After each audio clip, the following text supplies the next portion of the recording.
the missing $1.27 million. Mr. Wilson, she said, her voice dropping to a near whisper, I'm showing a balance of 42 cents. I didn't react. I'd known what she was going to say before I walked through the glass doors. That was the point. But Rose, my wife of 20 years, she reacted. Her manicured hand shot across the counter, snatching the printout from the teller's fingers before the woman could slide it properly across the marble. Rose's eyes scanned the numbers once, twice, a third time, as if repetition might change the digits into something else. 42 cents. Her voice climbed an octave. That's impossible. There was 1.27 million in that account last month. I checked. She turned to me, her face cycling through disbelief, confusion, and the first flicker of something darker. Eric, what happened to our money?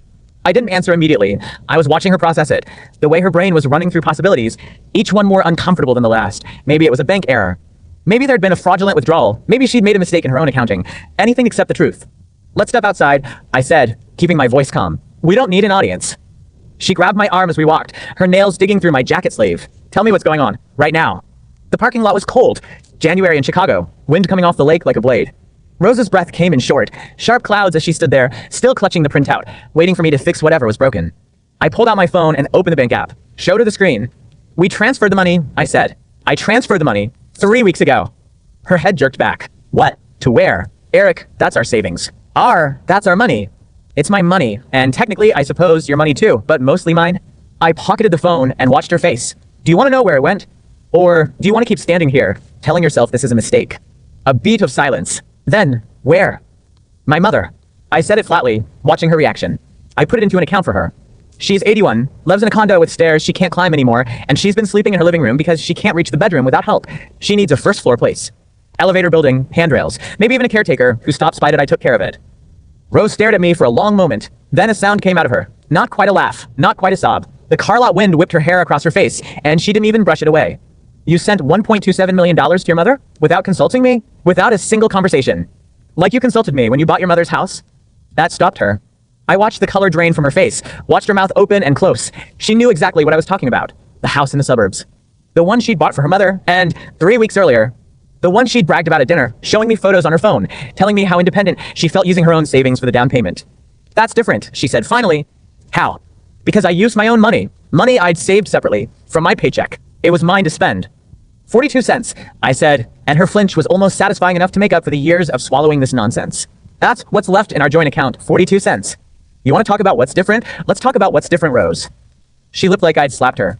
You had your own savings, I continued. You had a separate account that I never asked you how much was in it, that I never asked you to spend it on anything for me.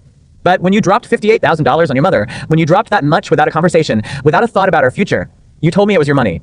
You told me I didn't have a say. You told me that was the deal. It is the deal. And I just told you the same thing. This is my money. It's my mother. She needs help. So I helped her. Rose's eyes were wide, but with a first thread of tears. IT was a familiar look. I'd seen it before. I'd seen it every time she needed me to relent, every time I needed to be the one who gave ground. You transferred our savings, she whispered, without telling me. I transferred our savings without telling you, just like you bought a whole house without telling me you were planning to. I looked at her, really looked past the makeup and the carefully maintained composure. How long were you saving for that house, Rose? How many months? It wasn't. Let me ask it differently. How many times did you ask me to cover things because you were a little short? The first tear broke free. It ran down her cheek, and she wiped it away with an angry gesture. That's not the same. It's exactly the same. You were saving your money for your mother. I was spending my money on our life, our mortgage, our car repairs, our vacations, our everything. I pulled out my phone again, opened the folder I'd been updating for months, for years really, the spreadsheet, meticulously maintained, every expense we'd split. Every expense I'd covered because she was short, or had too many bills this month, or needed to watch her budget. Thousands of entries, going back almost a decade. You want to do this? I asked. You want to have the accounting conversation? Because I've got the numbers. I've had them for a long time. You just never asked. Rose looked at my phone screen, saw the columns and rows, and for just a moment, something flickered in her expression. Not guilt exactly. It was more like recognition. The same look someone gets when you show them a mirror after they've spent an hour insisting they looked fine. But then her face shut down. Defensive. Closed. We're not doing this here, she said stiffly. This is a conversation we need to have at home. Privately. Home. I almost laughed. You mean the condo I bought before we got married? That's home. Her eyes went even wider. What does that have to do with? It's a legal fact, Rose. The condo's in my name. It's always been in my name. I never added you to the deed. Did you know that? You asked me once, early on, and I said I'd think about it. And you never brought it up again. You wouldn't. You're not seriously trying to? To what? I asked. Protect my assets? Make sure that when this ends, and I think we both know where this is heading, you don't get to walk away with everything I spent 20 years earning while you were building your separate savings account for your mother's house. The wind picked up again. Rose hugged herself, shivering. She looked small suddenly. Small and cold and suddenly, finally, a little scared. You're saying you're divorcing me? Her voice cracked on the last word. Over money? No, I said. I'm divorcing you over how much you didn't care. How much you hid. How much you let me pay for everything while you built your own empire. That's what the money is. Evidence. Not the whole story, but the part that's hardest to argue with. I started walking toward the car, my car, the one I bought with the bonus from 2 years ago. Rose was standing frozen in the parking lot, holding the printout, her expensive coat flapping in the wind. Get in, I called over my shoulder. You want to have the conversation at home? Fine, but I'm driving. The drive was silent. Chicago traffic, the same as always, gridlocked on the Kennedy, but we didn't speak. Rose spent the first 10 minutes staring out the window, then pulled out her phone and started typing furiously. I guess she was texting her mother or her brother. Or someone who would tell her she was right, and I was wrong. It didn't matter. I already knew where this was heading. We pulled into the garage of our building. My building, technically, though we'd shared it for so long it felt like hers too. Rose got out first, slamming the passenger door. She walked ahead of me to the elevator, didn't look back, didn't wait. She was already preparing for battle. Good. Let her. Inside the condo, I grabbed the folder from the drawer in the office. The folder I'd been preparing since the day Rose told me about her mother's house. The folder with the spreadsheet, the receipts, the documentation of every single time she'd asked me to cover things because her money was tied up somewhere else. I came back to the living room, where Rose was pacing, phone still in her hand, tension radiating from her in waves. Your mother called, she said. She's distraught. She's been crying for an hour. She didn't even know what to do with the transfer. She thought it was a wire fraud, a scam. You scared her, Eric. You frightened an 81-year-old woman. I frightened a woman who's going to have a safe place to live for the rest of her life. I'd say that's a good kind of frightening. You don't get to decide. I did, and I'll keep deciding. Rose, that's the thing. I sat down, opened the folder, flipped to the first page. Here's what you spent on your mother's house. $58,000. You told me it was from your savings, the savings you built while I covered mortgage after mortgage, while I bought the car, while I paid for 3 vacations we took that you said you'd contribute to and never did. She started talking, fast and defensive, but I held up a hand. Let me finish. I've got years of receipts here. Years of I'm short and I'll get you next month and my budget's tight. Can you cover this one? I didn't track it at first. I was being a good husband, that I was being a supportive partner. But eventually, when I started adding it up, I realized I'd been subsidizing your savings account for almost a decade. The car, Rose said suddenly. That car in the garage? The one you bought for yourself 2 years ago? That wasn't exactly a necessity. No, I agreed. It wasn't, but I bought it with a bonus. Money I'd earned. Money I'd saved. And you know why I had a bonus? Because I worked 6 weekends in a row while you were at your mother's house. Or at least, I assumed you were at your mother's house. I paused, letting that land. What's that supposed to mean? Rose's voice went sharp. What exactly are you implying? I'm not implying anything, that I'm just stating facts. You were at your mother's house a lot last year on weekends. When I was working, I didn't think anything of it at the time. But now I wonder, were you really there? Or was that part of the separate savings plan too? She was quiet for a second too long, and in that silence, I knew I'd hit something. Not the betrayal I'd originally suspected. That would come later, bigger, more destructive, but something. Something that mattered. I don't know what you're talking about, Rose said, but her voice was off. Too high, too quick. Right. I flipped to another page in the spreadsheet. We can talk about it more later. Right now, I want to focus on the money, the $58,000 you spent on your mother's house. The $1.27 million I transferred to my mother, and what happens next? What happens next? Rose repeated, her voice trembling. I'll be reaching out to a lawyer tomorrow, then I'll send you the contact information that we can do this through mediation, or we can do this in court, but either way, I'm not coming back from this one. You made your choice when you decided to build a secret savings account while I funded our life, that I made mine when I transferred the money, that we can both live with the consequences. She stopped, swallowed, started again. You're really going to throw away 20 years? Over money? I stood up, the folder in my hand, the weight of years and receipts and hidden expenses feeling suddenly much heavier than paper should be. 20 years, I agreed. 20 years of me trusting you, and you building a separate financial life point, 20 years of me covering everything while you plan for your future. I'm not throwing it away. You already did. I'm just cleaning up the mess. I walked to the door, grabbed my coat. Where are you going? Rose's voice was thin, thread-like, almost scared. To my mother's. She's 81, and I just transferred $1 million into her account. I want to explain it to her in person. The elevator ride was a blur. I didn't look back at the condo door, didn't want to see Rose's face through the peephole or hear her voice calling after me. She was already on her phone, I knew, already calling her mother, already planning countermoves. But she'd only just realized the game had changed, and I'd been playing it for years. Tomorrow, the lawyers. Tomorrow, the beginning of the end. But tonight, I had to face my mother, the woman whose son had just sent her more money than she'd ever seen in her life, and whose son was about to tell her his 20-year marriage was over. She was going to be upset. She was going to cry. She was going to tell me to work it out, to be the bigger person, to remember my vows. And I was going to have to explain that sometimes the bigger person is the one who walks away. My mother's condo smelled like lavender and Vicks VapoRub. The familiar, comforting scent hit me the moment she opened the door, and for a second I almost forgot why I was there. Almost. Eric. She pulled me inside, her grip stronger than her 81 years should have allowed. What's going on? I got this notification from the bank, some enormous deposit. I thought it was a mistake. I called the bank, and they said it was legitimate, but She stopped, looked at my face, and her expression shifted from confusion to something quieter. Sit down. You look like you haven't slept in a week. I sat on her worn-out couch, the one she'd refused to replace for 15 years, and told her everything: the joint account, the 58,000 Rose had spent on her mother's house, the years of Rose saving separately while I covered the bills, the spreadsheet, the transfer. Mom listened without interrupting, which was rare. When I finished, she was quiet for a long moment, staring at the faded floral pattern on the rug. $1.27 million, she said finally. That's a lot of money to just give away. Technically, it was already mine. She'd been siphoning off the savings by not paying her share for years. I just took back what I'd put in. Mom nodded slowly, but Rose doesn't see it that way. Rose never sees anything that doesn't fit her narrative. Another pause. Then Mom reached over and patted my knee. I'm not going to tell you to stay. I'm not going to tell you to work it out. You're a grown man, and you've made your choice. But I need to ask you one thing. What? Are you sure? 20 years is a long time. People make mistakes. People change. I looked at my mother's face, the worry lines, the kindness in her eyes, and thought about the folder in my bag. The pages and pages of receipts, of transactions, of quiet betrayals that had accumulated over almost a decade. I'm sure, I said. She didn't make one mistake. She made thousands, and she never apologized for any of them. Mom sighed, but there was something relieved in it, like she'd been waiting for this for longer than she'd ever admit. All right, she said, then I'll help you. But first, we need to figure out what to do with all this money, because I'm not keeping it. I opened my mouth to argue, but she held up a hand.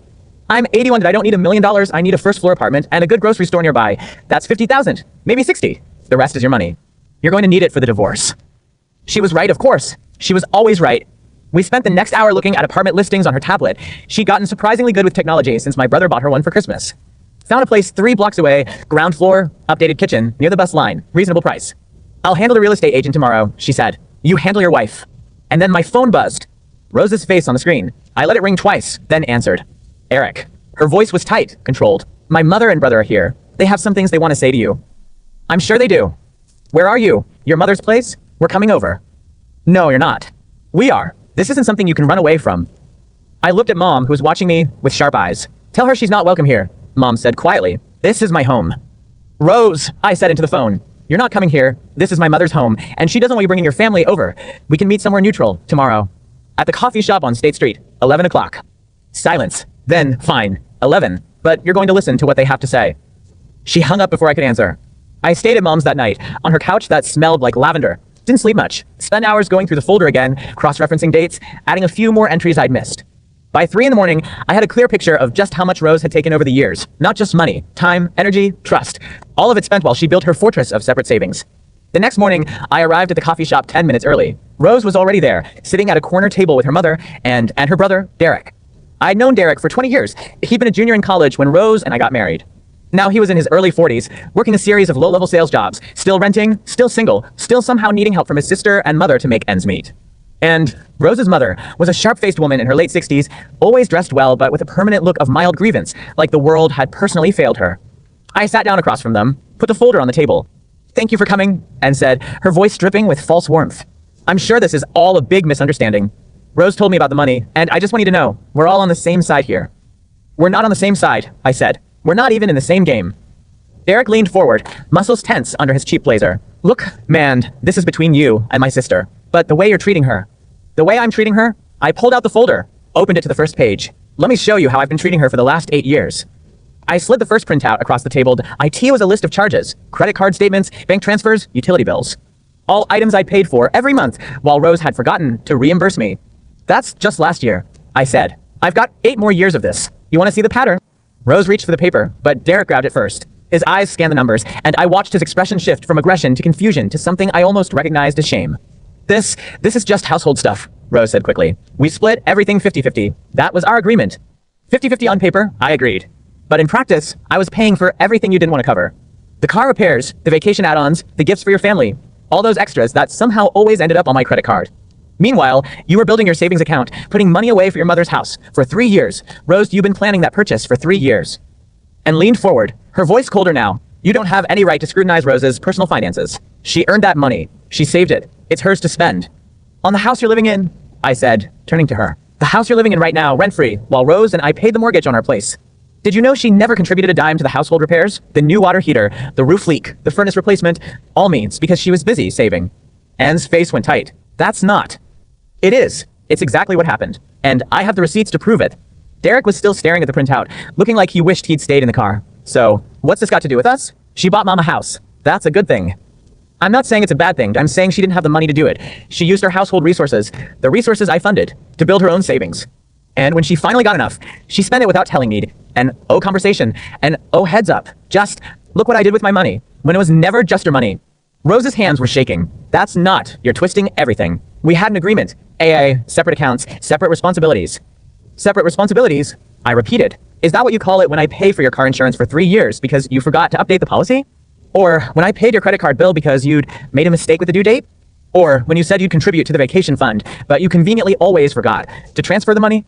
Derek looked at his sister. Rose, is this true? It's not. It's not that simple. It's exactly that simple, I said. The only reason you had $58,000 to spend on your mother's house is that you didn't spend a penny of your own money on our shared life for almost a decade. I covered everything. And I have the records to prove it.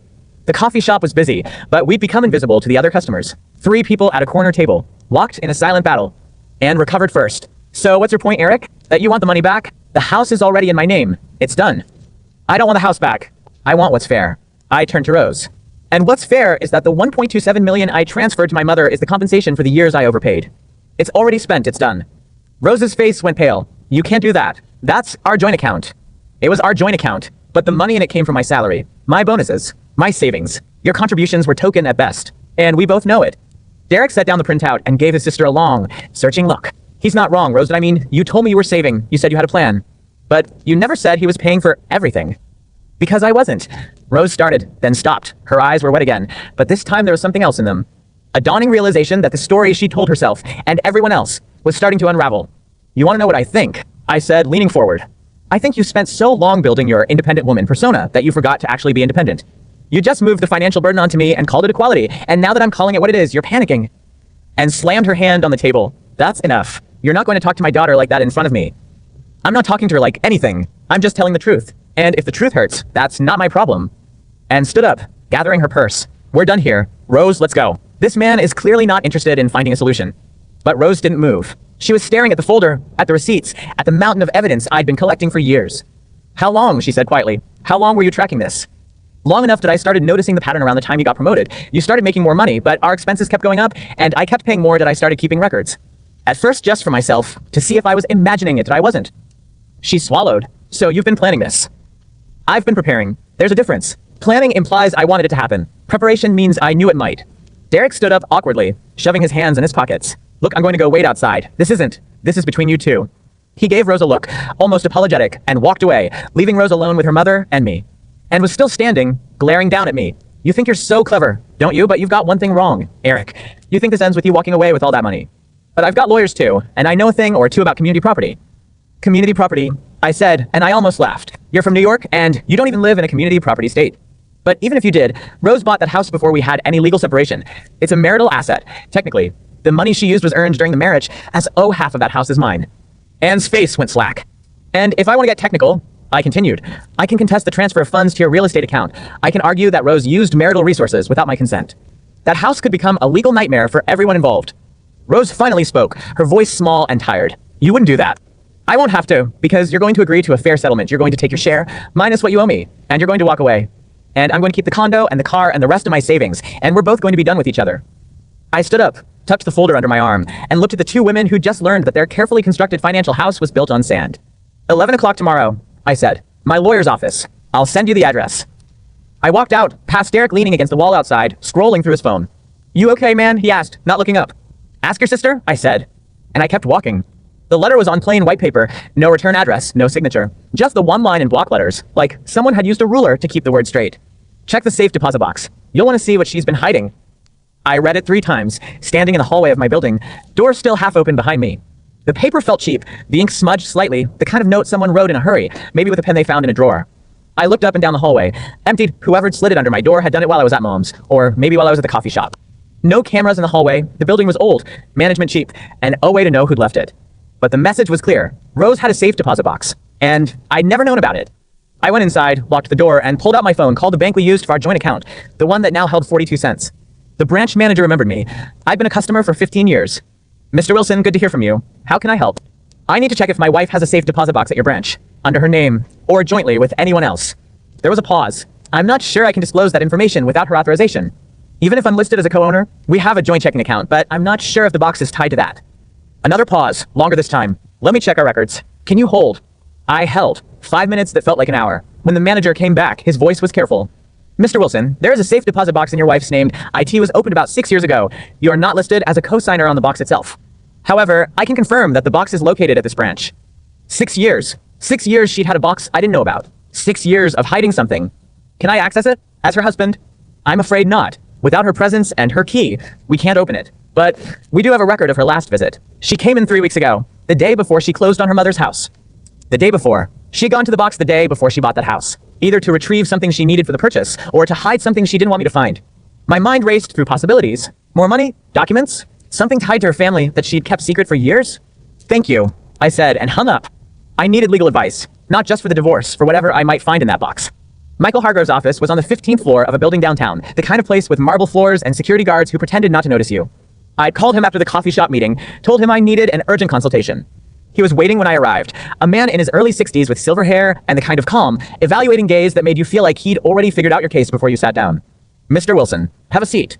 He gestured to a leather chair across from his desk. I've reviewed the materials you sent over. The spreadsheet, the receipts, the timeline. You've done your homework. I had time. You had motivation. He leaned back. Your wife, Rose. She's been playing a long game, and you've been paying for it. I know, but there's something new. I told him about the letter, the safe deposit box, the bank manager's confirmation that Rose had visited it the day before buying her mother's house. Hargrove's eyebrows rose. A safe deposit box she never mentioned. That's interesting. Did you have any idea she had one? None. I didn't even know the bank offered them at that branch. 6 years of secrecy. That's not just hiding a rainy day fund. He tapped his pen on the desk. That's hiding something she knew would be discovered eventually. Or something she wanted to keep until she needed it. The day before the house purchase. She might have gone there to get a cashier's check, or to retrieve some documents for the closing. Or to hide something she knew you might find in the course of a divorce. Hargrove's eyes narrowed. Has your wife ever mentioned any inheritance? Any family trusts? Any property in her name that you don't know about? She told me her parents had nothing. Her father died when she was young, and her mother worked as a secretary. They were never wealthy. Then what's in the box? He shrugged. We can force disclosure during discovery, but that takes time, weeks, maybe months, if there's a key or a way for you to access it. I don't have a key. I didn't even know it existed. Then we wait, or we find another way. I left Hargrove's office with a list of next steps. File the divorce petition, request full financial disclosure, and prepare for Rose to fight back. But the box nodded at me. That evening, I decided to try something. Rose and I still had a joint credit card, one she used for groceries and occasional shopping that I checked the statements online, scrolling back through the last few months.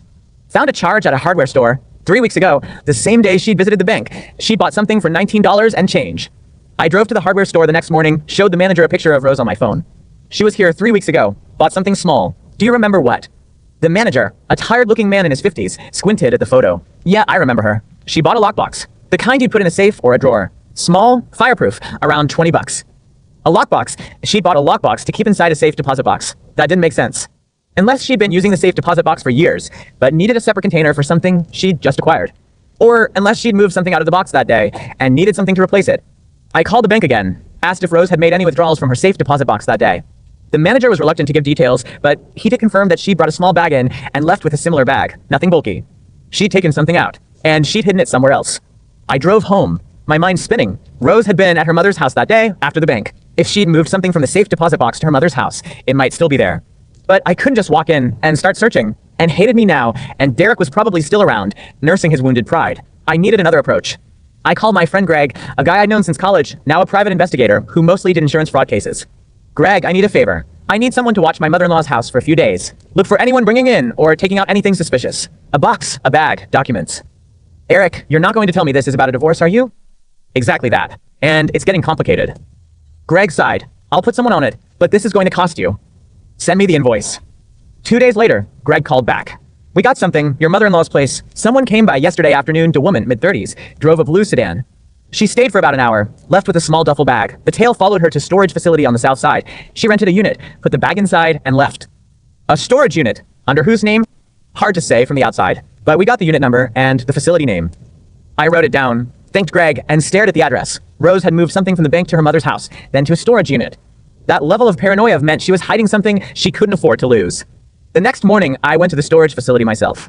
The manager was young, bored, and easy to convince when I flashed a badge. A friend of mine from the police department had let me a private investigator's license I'd recently acquired for exactly these situations.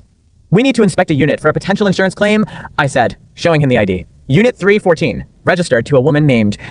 He checked the computer. Rose Wilson? Yeah, she rented it 3 days ago. Paid cash for 3 months in advance. 3 months. She expected to be using it for at least that long, meaning whatever she'd put inside wasn't going anywhere soon. I thanked him and left, but I didn't feel satisfied. I felt like I was closing in on something, but I didn't know what. And Rose was still at home, still playing the wounded wife, still telling anyone who'd listen that I was the villain of this story. That night, I got another text from an unknown number. You should check the joint account history from 6 years ago. Look for a transfer to a brokerage account. You'll find it. I opened my banking app, scrolled back 6 years, and there it was. A transfer of $20,000 to an investment account I'd never heard of. The account was in Rose's name only. $20,000. 6 years ago. And I'd never noticed. I checked further. There were more, smaller amounts over time, all funneled to a brokerage account she'd opened without telling me. And then, 2 years ago, a lump sum withdrawal from that account. $50,000 gone. I called the brokerage firm the next morning. It took some persuasion, but with the account number and a cooperative representative, I confirmed that Rose had withdrawn that $50,000 and transferred it to a real estate company's account. The same real estate company her mother had used to close on that house. So Rose hadn't just saved her own money for the house, she'd also withdrawn from an investment account she'd built using money she'd siphoned from our joint account years ago. She'd been playing a longer game than I'd ever imagined. I sat in my car in the parking lot of the storage facility, the folder open on the passenger seat, the pieces falling into place. Rose's careful financial house of cards wasn't just built on my contributions, it was built on outright deception. She'd hidden accounts, moved money, and planned for a future that clearly didn't include me as an equal partner. Maybe it never had. My phone buzzed. Rose. Eric, we need to talk. My mother's lawyer called me. He says you're planning to contest the house purchase. Please don't do this. I'm begging you. We can work this out. Her voice sounded shaky, almost desperate, but I'd seen her act before. I'd seen her turn on the tears when her back was against the wall. What's in the storage unit, Rose? Silence. So complete I could hear her breathing change. I don't know what you're talking about. The storage unit on the south side. Unit 314. You paid cash for 3 months. What did you move there, Rose? What's so important you couldn't keep it in your mother's house? Another long pause. Then, quietly, how did you find out about that? Because you left a trail, Rose. You always do. The bank visit, the hardware store, the lockbox, the storage unit. You thought you were being clever, but you just made it easier for me to follow. She started crying. Genuine tears or a performance. I couldn't tell anymore. Eric, please, don't do this. Just let me explain. I was going to tell you. After the divorce, after everything was settled, I was going to... Tell me what? That you've been hiding money and assets from me for 6 years? That you opened a brokerage account without my knowledge? That you used $20,000 of our joint money to seed it, then watched it grow while I paid for everything else? She was silent. The tears had stopped. She knew the game was up. Meet me tomorrow, I said. At the storage facility that you're going to open that unit, and you're going to show me what's inside. Or I'm going to file a motion tomorrow morning and have the court order you to open it anyway. Eric. 11 o'clock. Be there. I hung up, staring at the storage facility through the windshield. Whatever was in that unit, it was the final piece of the puzzle. And tomorrow I was going to see it. But first I had a call to make to Hargrove. Michael, I've got new evidence. My wife's been hiding assets for years. There's a storage unit. I need you to be ready to move fast. Already on it, he said. I've got a motions hearing scheduled for Friday. If she doesn't cooperate, we'll compel her. Friday's good, but I'm meeting her tomorrow morning. I want to see what's inside before she has a chance to move it. Be careful, Eric. People do desperate things when they're cornered. I drove home, the weight of 6 years of secrets pressing down on me. But I was closer to the truth than I'd ever been. And tomorrow, Rose was going to have to face it and face me. The game wasn't over, but the board was finally completely on the table. Rose was late. She pulled into the storage facility parking lot at 11:20, her blue sedan moving slower than usual, like she was hoping I'd gotten tired and left. I watched her park, watched her sit in the car for a full minute before she opened the door, like she was steeling herself for something terrible. She looked awful, dark circles under her eyes, hair pulled back in a hasty ponytail, no makeup. She was wearing old jeans and a sweatshirt I hadn't seen in years. This wasn't the Rose who'd stood in the bank with her Jimmy Choos and her confident smile. This was someone who'd been running on fumes and fear for days. You came, she said, her voice flat. You knew I would. She walked past me toward the unit, keys in hand. Her fingers trembled as she worked the lock, and she dropped the keys once, twice, before finally getting the door open. The unit was small, maybe 5 by 10, with a bare concrete floor and a single overhead light. Inside were boxes, dozens of them, stacked neatly against the walls. Tax returns, old documents, photographs, and in the center, on a folding table, was a fireproof lockbox. The one she'd bought at the hardware store. Open it, I said. Rose's hands were shaking now, but she pulled out a small key from her pocket and unlocked the box. She lifted the lid, revealing a stack of documents inside. She hesitated, then stepped back, letting me see. I moved forward, pulled out the first filed. IT was a tax return, but not ours, hers, from before we were married. I flipped through it, saw income from a job I'd never heard of, an address I didn't recognize. I pulled out another file. This one contained property records, deeds, bank statements, all in Rose's name, all dated from the early 90s, before we'd met. And then I found it. A marriage certificate. I stared at it, the words blurring for a moment. Rose Wilson, marrying a man named Marcus Webb in 1992, 2 years before we'd met, for years before we'd gotten married. I turned to her, holding up the certificate. Explain. Her face was pale, her eyes wet. I was going to tell you. I tried. But then we got married, and we were happy, and I thought it didn't matter anymore. You were married before me? I was 19. He was older. It was a mistake. I got out of it as fast as I could. Got out of it as fast as you could. I looked at the date on the divorce decree, found in the next folder. You divorced him in 1995, we met in 1994. You were still married to him when we started dating.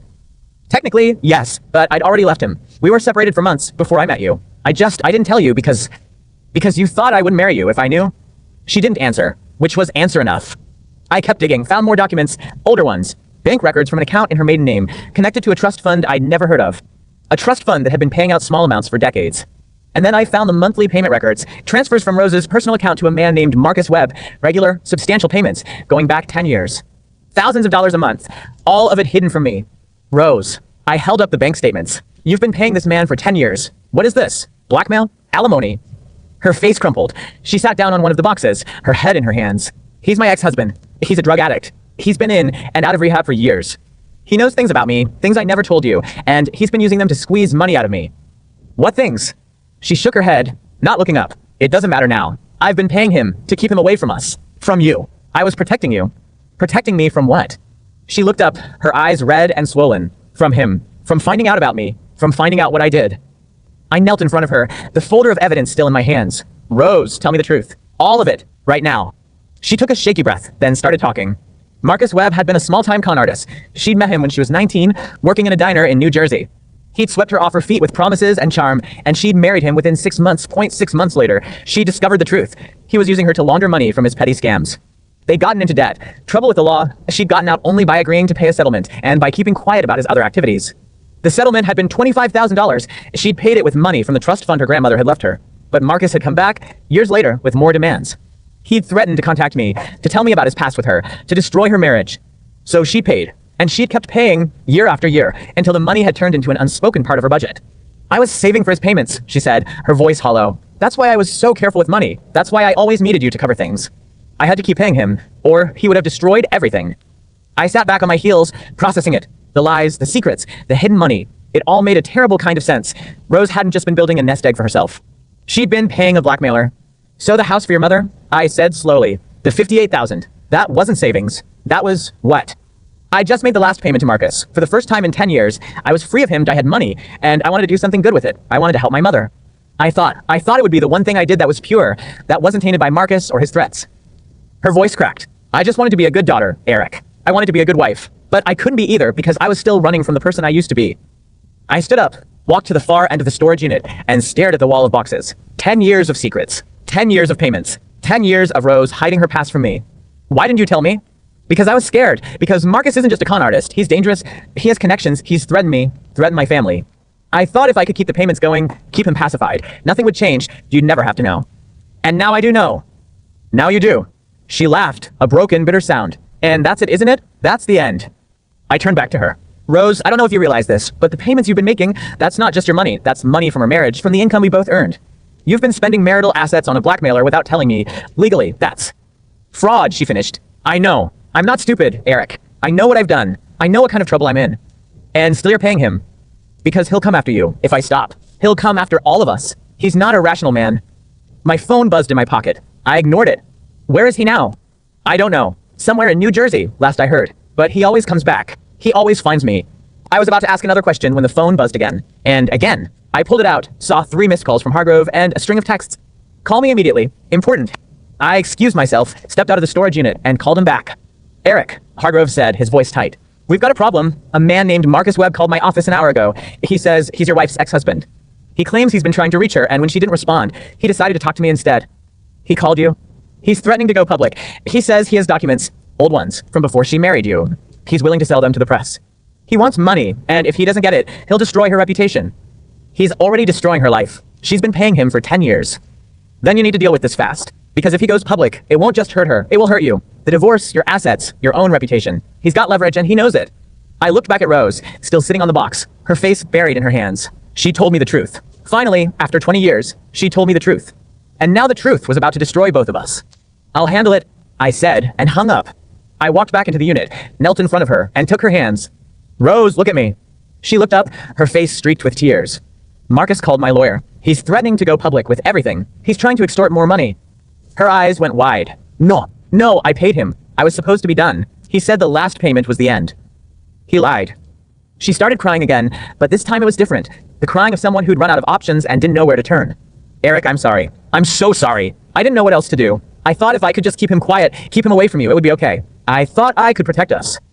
Protect us by lying to me for 20 years? I didn't know how to tell you. I was so ashamed. You had this image of me, this image of who I was, and I didn't want to shatter it. I wanted to be the woman you thought I was.